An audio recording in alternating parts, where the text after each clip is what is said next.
Ergosphere Online, sebuah game fantasi di mana para playernya masuk ke dunia sistem skill dan leveling. Hingga suatu hari, sebagian player terpilih memainkan game itu di dunia nyata. Serial manhwa yang akan admin ceritakan kali ini berjudul Ultra Alter, menceritakan seorang remaja sekolah bernama Lee Oh-reum yang memainkan game virtual di mana para player dapat memilih role mereka dan berkembang menjelajahi dunia fantasi dalam game. Lee Oh-reum adalah karakter healer dengan level dan kemampuan yang rendah, tapi di balik itu, ia mempunyai sub-karakter yang dinamakan Alter. Di karakter keduanya, ia mempunyai banyak skill kuat dengan level yang tinggi. Kepribadiannya yang lemah di dunia nyata membuatnya dibully oleh temannya. Bagaimana kisah orang menjalani kehidupan nyata bersama dengan game? Mari kita mulai ceritanya. Cerita dimulai di dunia Ergosphere Online. Terlihat dua player, tanker dan ksatria, sedang melawan seekor naga.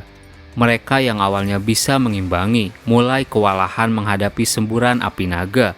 Tebasan player ksatria hanya memberi luka yang kecil, mereka terpojok. Lee Oh-reum, apa yang kamu lakukan? Apa kau tidak bisa menggunakan healer buff dengan benar? Terlihat seorang pria lemah berdiri memegang tongkat sihir. Maafkan aku akan melakukannya dengan baik. Anda mengaktifkan skill Holy Mother Blessing Stamina Recovery. Dalam hatinya ia bilang, ini adalah game, tempat di mana player dapat memilih role mereka, mendapatkan experience, dan berkembang menjelajahi dunia fantasi. Mereka dapat memilih karakter ksatria yang dapat mengalahkan seekor naga atau seorang magi yang dapat mensummon golem yang besar. Moto game ini adalah membangkitkan jati diri yang baru. Game yang memiliki 20 juta pengguna yang menikmati kehidupan fantasi. Namun aku memilih kelas yang membosankan. Aku hanya melihat orang-orang bertarung dan hanya memberi buff pada mereka. Aku seorang healer antarjemput. Temannya kembali teriak, Lee Oh-reum, bisakah kau segera memberiku healing? Dasar player tidak berguna. Oh-reum hanya bisa menuruti perkataan mereka tanpa berani melawan. Ia yang ingin membantu malah tersandung. Hingga mereka bertiga kehabisan stamina dan disembur oleh naga. Yoo Min-ho, Kim Seung-hwan, Lee Oh-reum telah mati oleh Grassland Dragon. Seseorang party mereka yang siap melancarkan serangan dari jauh bilang, ini jadi kacau. Kupikir kita bisa membunuhnya kali ini. Sistem keluarlah. Beritahu semua orang untuk mundur. Mereka lalu pergi meninggalkan pertarungan. Oh-reum habis dihajar. Kau memang tidak berguna. Kau mengacaukan semuanya. Lihat saja. Aku akan menghajarmu lagi di sekolah. Seseorang datang. Sudahlah, ini hanya sebuah game untuk bersenang-senang. Meski begitu, kau harus bertanggung jawab, Oh-reum. Siapkan 600 potion kualitas tinggi untuk besok. Karena kita berencana untuk bermain bersama murid dari SMA Shindong. Jadi kita tidak boleh kalah. Oh-reum kelabakan. Tunggu, itu seharga lebih dari 300.000 won. Bagaimana mungkin aku bisa melakukan itu sendiri? Mereka bertiga tidak peduli. Kau tahu sendiri apa yang akan terjadi kalau kau tidak mendapatkan itu. Kita akan logout sekarang. Jangan lupa, 600 potion. Oh-reum mulai berpikir, bagaimana bisa seorang healer mengumpulkan semua itu sendiri dalam waktu sehari. Tapi kalau tidak, aku pasti akan dihajar. Sama seperti yang terakhir kali, aku sangat membenci hidupku. Sistem, logout dari karakter kelas healer dan login ke karakter alter. Melakukan login sub karakter. Karakter utama telah selesai. Sub karakter, kelas Avenger, login selesai. Kini karakter Oh-reum berubah. Baiklah, mari kita bergerak. Di sebuah dungeon tingkat tinggi bernama Red Abyss, para player sedang kewalahan melawan bos monster. Tahan sampai gerakan ultimate selanjutnya, lalu kita akan dapat mengalahkannya. Monster itu lalu menyerang tanker. Dua anggota party telah mati oleh Primal Balrog. Kini tersisa 3 orang. Apa yang harus kita lakukan? Kita tidak bisa membunuhnya dengan jumlah segini. Seorang player maju. Aku akan mengalihkan perhatiannya. Gunakan skillmu. Saat aku sedang mengalihkan, ia mulai bergerak. Skill Supersonic Speed Enhancement. Dengan kecepatannya, ia datang melesat. Tapi monster itu mampu mengimbangi kecepatannya dan siap menyerang. Sial, jarak serangannya di luar dugaanku. Skill Devotion to Revenge Anti-Barrier Endures Damage Absorption. Di sana, Ohrem datang memasuki pertarungan. Ia mengeluarkan pedang dan menangkis serangan Balrog dengan skill. Satu tebasan pedangnya menebas tangan bos monster. Ohrem terus bergerak. Ia kembali bisa menebas tanduknya. Semua player di sana heran. Itu sungguh gila. Dia jago bermain game. Dia pasti seorang player yang terkenal atau bahkan seorang ranker dari server Asia. Balrog siap melancarkan ultimate. Ini gawat, waspada. Itu ultimate dari Balrog, God Flames. Tangannya yang diselimuti kekuatan langsung menghantam para player. Tapi di sana, Ohrem berhasil menahannya hanya dengan satu tangan. Skill pasif bawaan kelas Avenger memicu skill. Jika stamina turun di bawah 80%, kekuatan akan meningkat 50% selama 10 detik. Ohrem siap menyerang balik. Aku akan menggabungkan skill pasif dengan skill gerakan ultimate. Dengan skillnya, pedang-pedang misterius keluar dari dalam bumi. Skill Din Fofani. Pedangnya langsung melesat ke arah Balrog dari segala arah. Hingga pada akhirnya, bos monster itu tidak mampu melawan dan berhasil dikalahkan. Banyak item yang didapat setelah mengalahkannya. Ohrem bilang, "Maaf, kalian sedang party, tapi aku malah ikut campur. Bolehkah aku mengambil satu hadiah Balrog Horn?" Dalam hatinya ia bilang, "Bagus, kalau aku menjualnya, aku bisa membeli lebih dari 600 potion kualitas tinggi." Player di sana kagum. "Apa kau mau bergabung dengan party kami? Kami akan berusaha yang terbaik untuk mensupportmu. Terimalah pertemanan kami." Ohrem menjawab, "Maaf, tapi aku masih seorang murid SMA, jadi aku harus pergi belajar dan tidak punya banyak waktu." Sambil pergi meninggalkan dungeon itu, dalam hatinya Ohrem bilang, "Kalau aku bermain dengan yang lain, akan sulit bagiku untuk berhenti di pertengahan. Lagian ini sudah malam. Aku harus mencuci dan mengerjakan PR. Sistem segera logout dan mematikan gamenya." Tapi tiba-tiba sistem itu bereaksi. Ohrem mendapatkan sebuah pemberitahuan. "Apa Anda benar-benar ingin logout dari karakter ini?" Ohrem heran. Apa ini? Ini tidak pernah terjadi sebelumnya. Ohrem menerimanya. Tapi sistem itu terus saja muncul dengan tulisan yang sama. Ohrem terus memilih ya, hingga layar itu tidak muncul lagi. Setelah itu, ia kembali ke dunia nyata. Game telah dimatikan. Anda melepas VR dengan aman. Sialan, semua keringat ini. Bermain sebagai kelas Avenger memang sangat melelahkan. Aku harus cepat mencuci bajuku. Dan di sana, alat VR tiba-tiba berkedip. Ohrem merasakan sesuatu. Apa yang barusan itu? Mungkinkah halusinasiku saja? Tangannya perlahan-lahan memudar dan diselimuti oleh sistem. Alat VR berbunyi, mentransfer data, melakukan pemeriksaan diagnosis sistem QT. Pemeriksaan biometrik selesai, memproses perubahan wadah tesus. Proses berhasil. Dan seketika, tubuh Li Ohrem langsung berubah. Badannya menjadi lebih kekar. Apalagi yang terjadi? Tunggu, kenapa aku familiar dengan tubuh ini? Ini seperti karakterku di dalam game sebagai Avenger. Alat VR kembali berbunyi. Tidak ditemukan masalah dalam penilaian AI terhadap kemampuan untuk berpartisipasi. Tutorial akan segera dimulai.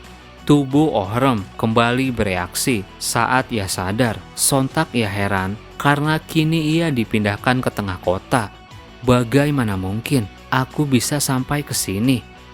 Dan di sana, tak lama sosok monster muncul. Ohrem kembali heran. Bukankah itu adalah Black Beast yang ada di dalam game Ergosphere? Kenapa dia ada di dunia nyata? Ia diserang dan terjatuh dari atap gedung. Sebuah ledakan terjadi. Orang-orang langsung berkerumun. Kenapa di sana tiba-tiba meledak? Ohrem di samping mereka bilang, jika melihat reaksi mereka, ini jelas dunia nyata. Black Beast terus mengejar. Ohrem berhasil menghindari serangannya. Tidak ada waktu untuk memikirkan. Aku harus segera berlari. Ohrem mencoba bertanya, permisi, apa yang kalian lakukan? Kenapa tidak lari? Di sana ada monster. Tapi mereka yang di sana tidak bisa melihat keberadaan Ohrem. Sepertinya ada seseorang yang mendorong bahuku. Black Beast lalu menyemburkan serangan api ke arah Ohrem dan kerumunan. Serangannya menghancurkan jalan dan menciptakan kobaran api. Beberapa orang tewas di sana. Mereka langsung berlarian. Ohrem terlihat syok. Ini adalah sebuah kenyataan, tapi kenapa mereka tidak bisa melihat monster dan diriku? Aku harus lari dan bersembunyi sambil memikirkan sesuatu. Ia terus berlari, tapi berhasil dikejar dan langsung dihajar oleh Black Beast sampai babak belur. Sialan, apa aku akan mati seperti ini? Kenapa aku hanya bisa terus berlari menjauh? Setiap saat, setiap waktu, aku terus hidup menjadi pecundang. Apa salahku hingga menerima semua ini? Sejenak ia terdiam. Ohrem mulai bangkit. Aku harus berubah. Black Beast kembali menyemburkan serangan. Di sana, Ohrem bisa mengeluarkan skill dan berhasil menahan serangan tersebut. Bukankah ini skill pertahanan yang aku miliki di game Egosphere Online? Tunggu, tutorial, Black Beast dan skill. Bukankah ini sama persis dengan game? Black Beast kembali melancarkan serangan. Baiklah, aku tidak tahu jika tidak mencobanya. Skill pasif, Flower Dead Bloom at Sunset, berhasil diaktifkan. Ohrem kembali bisa menahan serangan itu. Seperti dugaanku, semua ini berhubungan dengan Egosphere Online. Ia langsung mengeluarkan pedangnya. Ini benar-benar nyata. Ohrem lalu mengeluarkan skillnya, Vengeful Spirit Sword. Tebasan pedangnya membelah tubuh Black Beast, hingga pada akhirnya monster itu berhasil dikalahkan. Pesan dari sistem lalu muncul, selamat, player Lee Ohrem menyelesaikan misi tutorial. Silakan pilih hadiah dari misi. Ia mendapatkan 3 pilihan, uang, poin, dan random box. Anda memiliki waktu 30 detik untuk memilih. Ohrem kembali heran, kalau aku memilih salah satu, apa benar-benar akan mendapatkan hadiahnya? Poin dan random box, apa itu maksudnya? Jika Anda tidak memilih sesuatu dalam waktu yang ditentukan, hadiah akan dipilih secara acak dan kembalinya akan dimulai. Ohrem masih kebingungan. Terserahlah, pilih mana saja. Anda telah memilih hadiah Anda. Sekarang kembalinya akan dimulai. Tubuh Lee Ohrem kembali bereaksi. Kemudian ia dibawa kembali ke kamarnya. Aku benar-benar kembali ke sini. Apa yang barusan kualami tadi? Keesokan harinya, berita tentang peristiwa semalam langsung tersebar. Korban berjatuhan akibat ledakan. Kemungkinan ini adalah aksi teroris, ucap pembawa acara.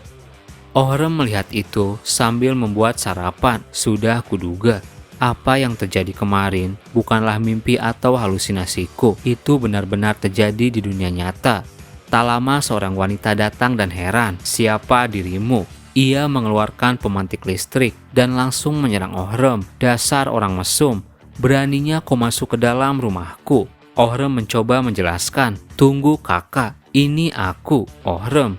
Berhenti berbohong. Bagaimana mungkin Ohrem badannya berisi dan kekar seperti dirimu? Dia adalah orang yang sama dengan anak kucing yang gemetaran pada saat hujan.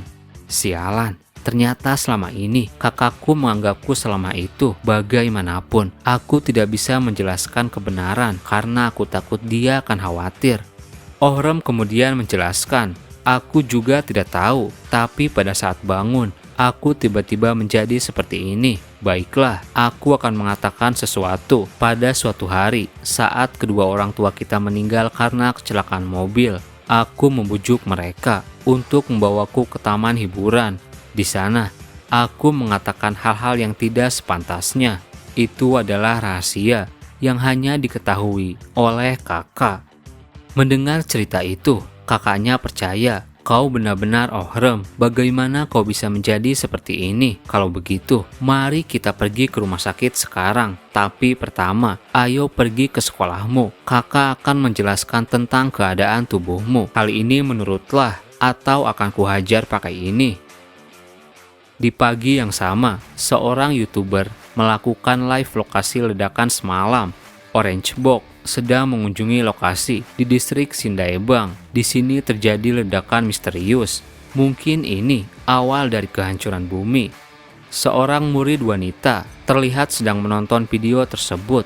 Ia bilang, distrik Sindaebang, mungkinkah itu terjadi di sana? Apa aku harus mengunjungi tempat itu?